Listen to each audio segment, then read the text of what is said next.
I am resident of Colorwood for YouTube Jules Sains. That is Vickie Ray. That is Tom Diamond. We are here to review the Time Tunnel. And this episode is all about the Spanish Inquisition, and people get murdered in it. There isn't really bloodshed in it, unfortunately. I was a bit disappointed in that. But hey, cool looking costume designs. Right, guys? Yeah, they were cool looking costumes. I guess I guess I was expecting I don't know what I was expecting. I was kind of startled that they actually came right out and called Cortez a butcher in this because history really wasn't reporting things correctly at that time. 100%. Excuse me. That's good. I'm telling you, Mount Cedar. But yeah, I was kind of, I don't really think that that's how it happened, though. Do you think they took a little artistic license with history? The funny thing is, all they had to do, they dropped into a forest with plenty of cover. All they had Yeah. to do was nothing. All they had to do was wait, go around for food or something like that until they were picked up by the time tunnel. But instead, they have to go out and find all this stuff. Of course, it wouldn't be an adventure if they didn't do it that way. But hypothetically, they didn't have to do a damn thing. They could have been picked up by the tunnel just by sitting where they were. Yeah, but they never ever sit where they're supposed to be. And plus, you had the other antagonist at the back at the headquarters of the time tunnel who was supposed to be helping logistically find out where their location was in 15, what was it, 1592, 1512, 1519. 1519, yeah. And I mean, I was just aghast at his dental work. I notice those things. I am that shallow and self-centered. Well, I would notice somebody's teeth like that. I go nuts when somebody has bad teeth like that and they don't even try to hide it in that episode. That guy was such a jerk. And I mean, immediately disliked that Spanish guy. I mean, not only did he had bad teeth, but he wasn't being cooperative. And then he pulls a gun. He's in a government installation, like you're going to get out of there with a golden mask in a top secret installation that's what, 300 floors underground. And I mean, it wasn't even realistic at that point. It's just like, what were they shooting for? Because I mean, the acting was just like, it was kind of lame, I'm thinking, this time around. A smidge lame. Maybe not.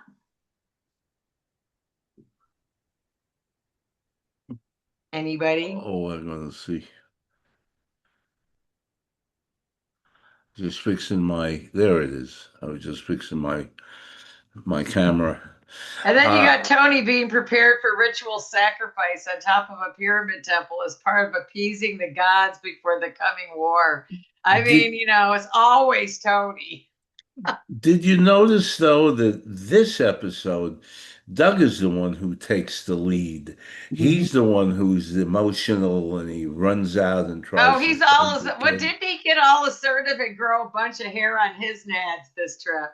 Yeah. Yeah, absolutely. Because he's going to like sacrifice himself for the gunpowder and all that other stuff. I mean, Doug was the one who really, it was kind of reversed because usually Doug is the cerebral guy and Tony is the emotional guy. And this time it was reversed. Doug was the emotional guy Well, and please tell tried me to this save guy the wasn't kid. Montezuma's revenge because he was little itty bitty. Actually, those people were little itty bitty because if you go down to those pyramids, I mean, I don't know why they did it, but the steps are like 2 feet. I mean, they were small people and they had 2 foot. The steps were like enormous. I mean, I totally blew my knees out in the pyramids of the sun down there, but I was trying to figure out where they were going with this Aztec ruler or whatever he was the lame-o with the gold band around his head, because Aztec rulers were not that wimpified, I don't think. I mean, he would have had his heart ripped out, eaten for lunch, if he was a pussy like that in normal Aztec behavior, Yeah. I imagine that didn't get, that would have not, who was he supposed to be? I was trying to find his identity. They never said his name once, because it couldn't have been, I don't know. I was trying to go back into my history with Cortez, and Cortez, met some, serious badass chiefs and stuff. They weren't all wimpy and rolling over. So I was just trying to figure out where they were going with this, and like, it's almost like they started with this great idea. I mean, they kept it rolling for a little bit, but I mean, they Mhm. kind of were losing steam on it when it came to their main characters with the Aztecs. I And think too there huh? are not enough for this episode. There aren't enough Aztecs in this movie too, and there aren't a bunch of soldiers in it. Oh, they looked like they borrowed them off of F Troop or something. These were not Uh, Aztecs. These were not the colorful Aztecs, of Mesoamerican tradition. So then again, I'm, just kind of, I don't know what they were Well, I thinking. agree. They didn't have enough Aztecs on there. And Well, you weren't going to get a cast of thousands, although I don't even know what they got the stock footage. I tried to figure out where they got the stock footage, but it was just your basic stock footage. I mean, they didn't even, I couldn't find out where it was from even. El yeah. Cid maybe was the only closest thing I could figure out with Charlton Heston.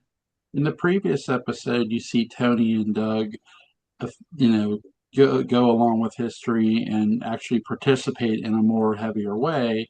And in this episode, they're sort of participating in a heavier way too. It seems like they're a little more receptive to being participants than just standing by. Well, they're crusading in this one because they know yeah. what's going to happen. They know how many, Cortez annihilated, the conquistadors annihilated Mesoamerica. Absolutely. Now, they don't even know where those people went in some instances. Those jungles are so overgrown. There's so many cities down there still left to find. There's still so much stuff down there. Lots of stuff for little archaeologists out there. They're going to college. But I still think it's funny that Tony was getting prepared for ritual sacrifice on the pyramid. It's just like, like they had to start it out with that. I mean, they just can't ever just come into a gentle, loving society or situation. It has to be the most turbulent points of history. And of But course, you're speaking the King's English again, once again in this episode, rather than 16th century Spanish, or as in the prior episode with the Joshua, they weren't speaking ancient Hebrew, and that's the whole thing.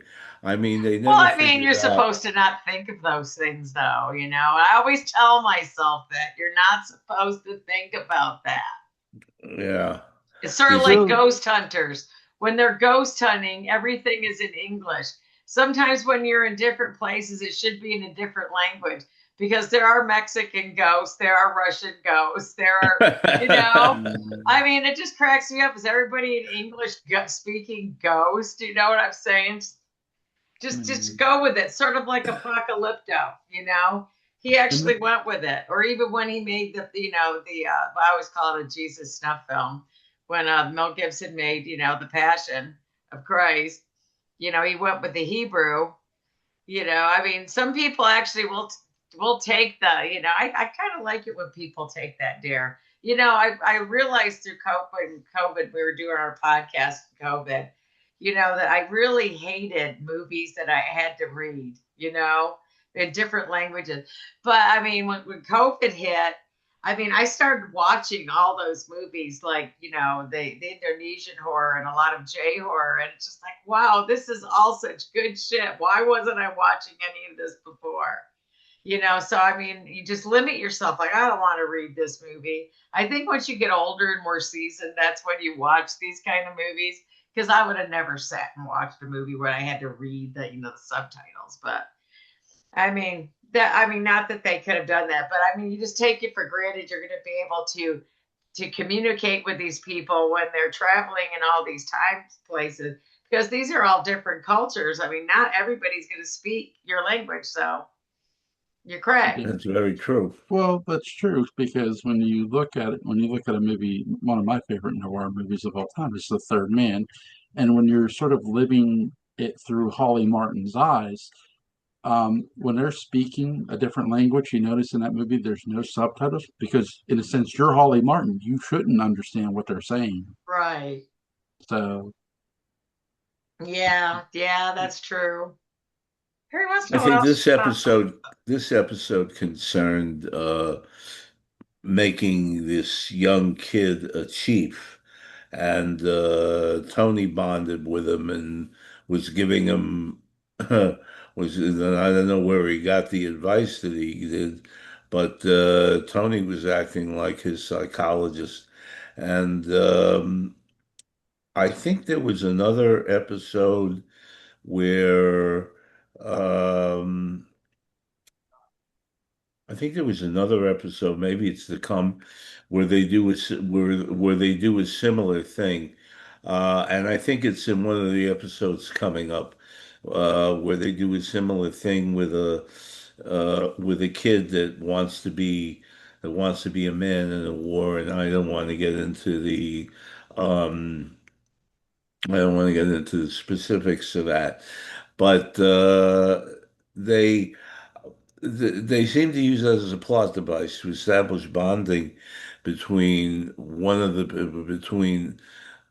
either Tony or Doug and one of the main characters. And in this episode, they did it with the young kid who lost his parents, and frankly, I thought that they were going to do something to the wife, but instead they did something to the husband in the beginning because he said something like, "Your wife's not going to like this," and but the censors never would have let that go past. But other than that, and I don't know, like I said, where they got the stock footage, but yeah, I couldn't find there's a anything about lot. the stock footage because it had to look like there was some conquistador march or battle sequences going on. The closest thing I could pick out was there was some El Cid footage with Charlton Heston, but even that was a completely different time period. Mhm. So, but I mean, you just never know because a lot of it came from and a lot of his used the same sets over and over and over again. mhm. I'd be surprised if Petticoat Junction wasn't thrown in there eventually. I almost thought that the actor that played Cortez was the same actor that played It was. the guy in the time tunnel. Of course, Oh yeah, they then there's this guy. Then there's a guy, the guy wanting the mask. And I mean, I have to keep going back to that character. What were they thinking with the Lawrence villainous Montaigne. character who was supposed to be the guide for, Veracruz, in another time period?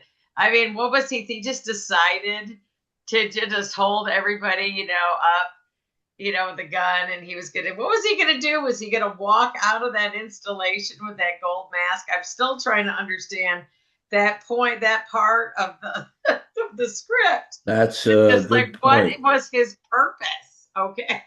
That's a good point. Because He it just wasn't thinks going it's anywhere. my It's like mask, me it's holding up mine. Fort Knox. I'm not getting out of there with any of it. It's just like, what was Irwin Allen thinking when he did that? It's like he stopped what's the word I want to say? He just kind of stopped thinking in the middle of a scene that he was writing, and he brain farted and he never went back. Like he disassociated in the middle of Writer's writing a block, scene or something.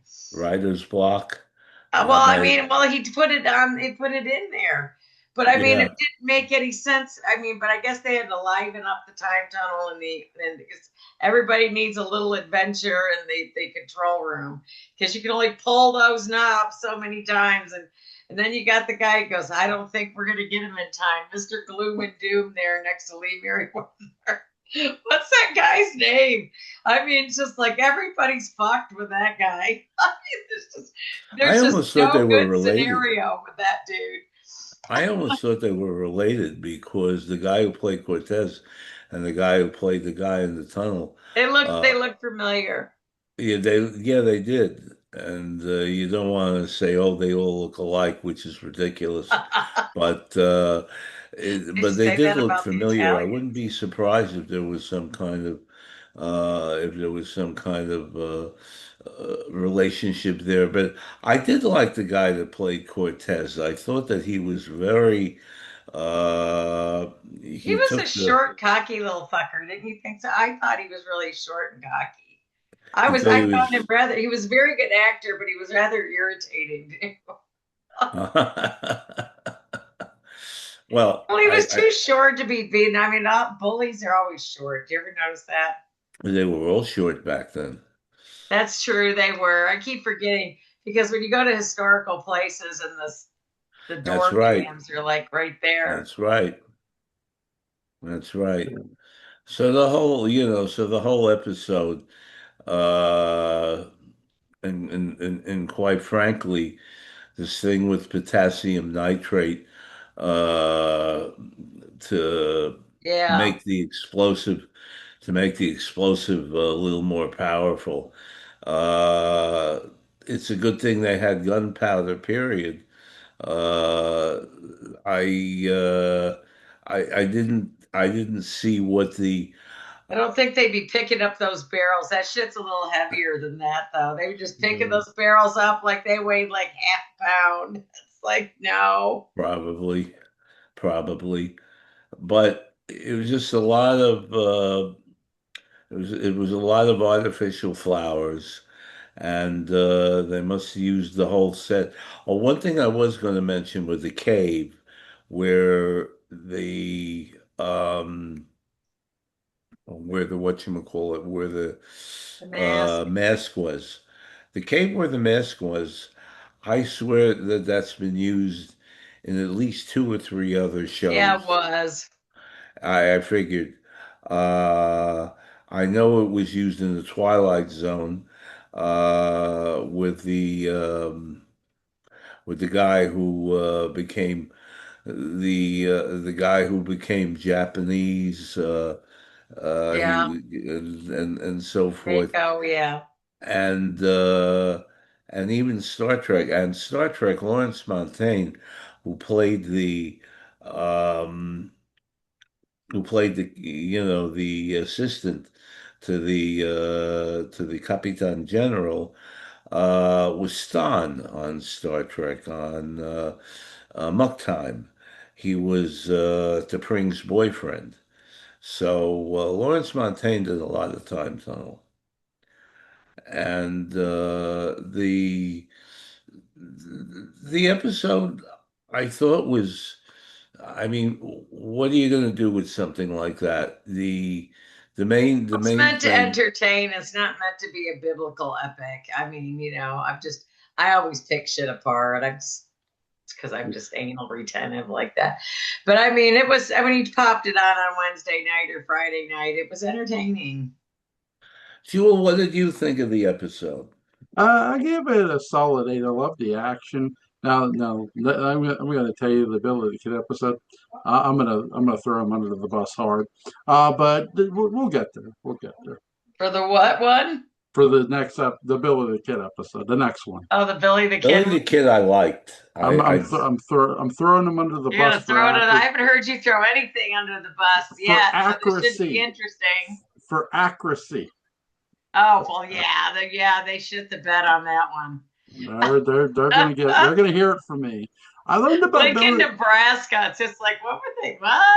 No, no, not Nebraska kids. No, No, it no, wasn't not Nebraska. I was just Nebraska. like, what are they talking about? Yeah, No. regulators, New Mexico. Yeah, I know. But Yeah. the actor that played Old Billy the Kid Mexico. was Yeah, you're getting into the Wild West, Yeah. and I love the Wild West. Yeah. actor that played Billy the Kid was Charlie X in Yeah. Star Trek, He always and played. He always played a, what do you call it?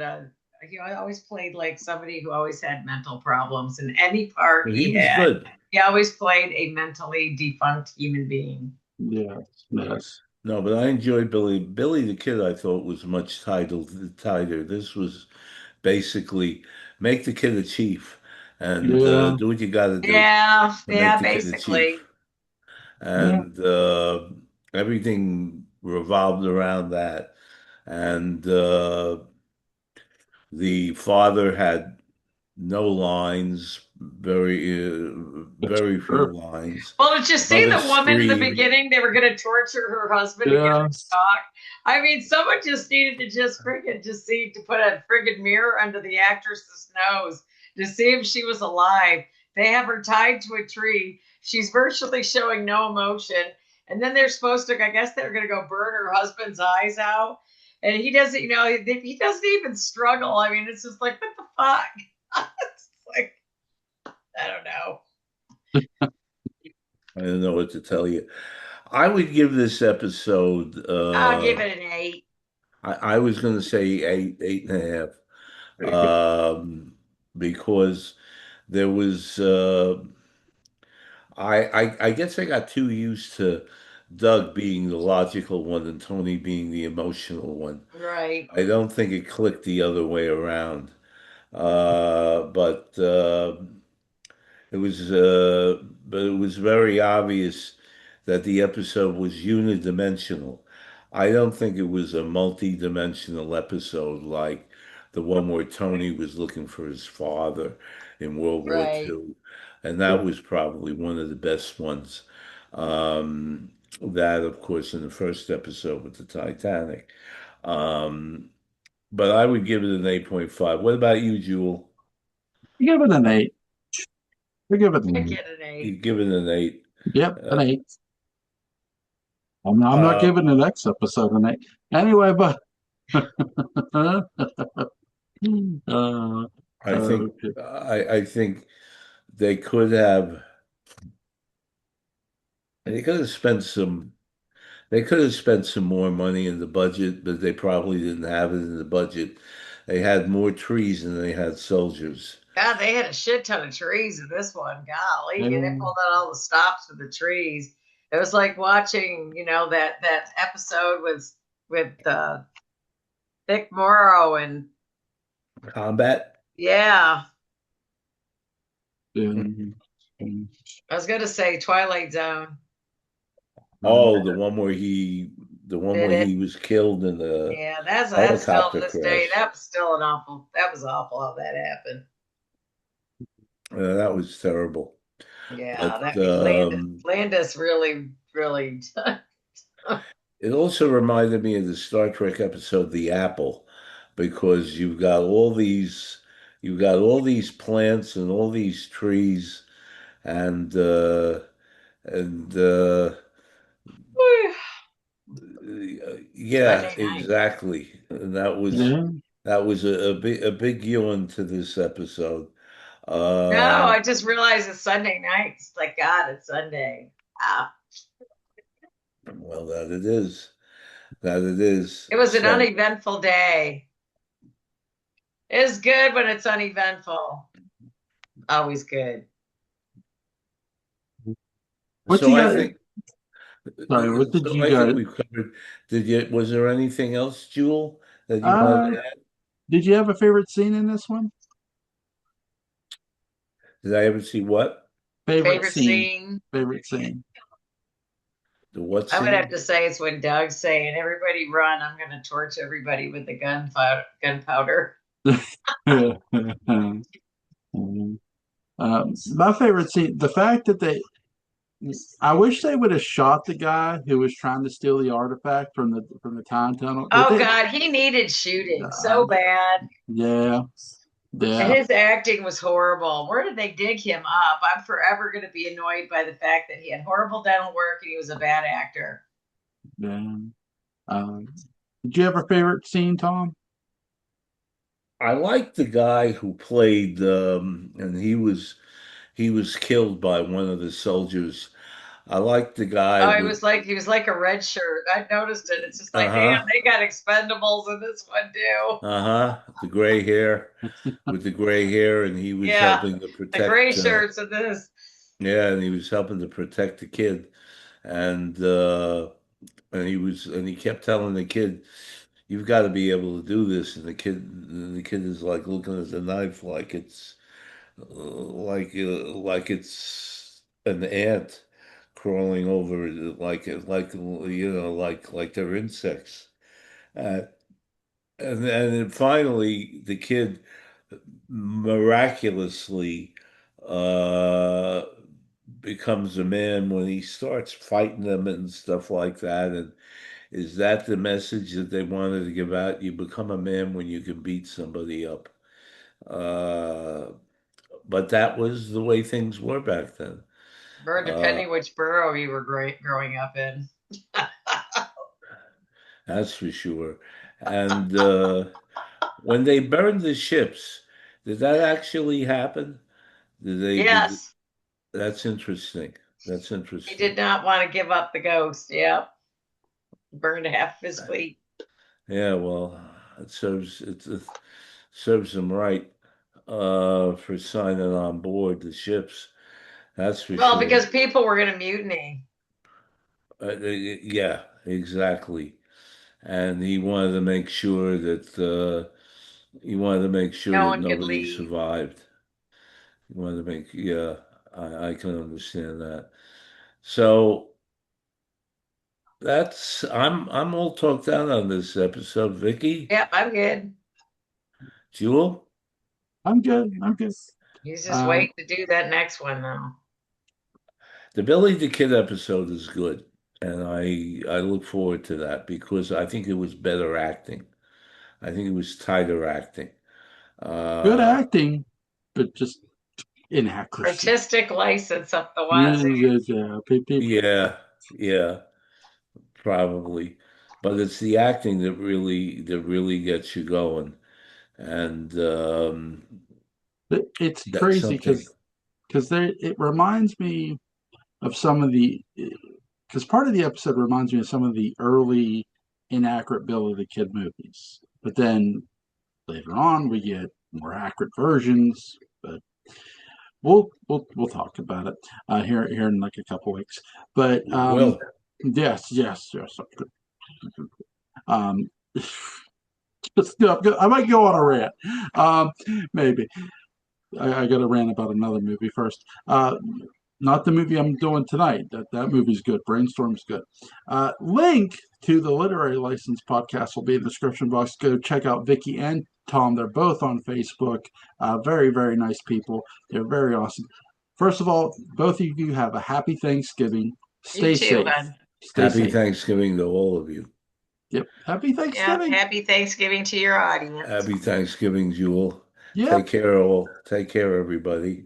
Take care. You too.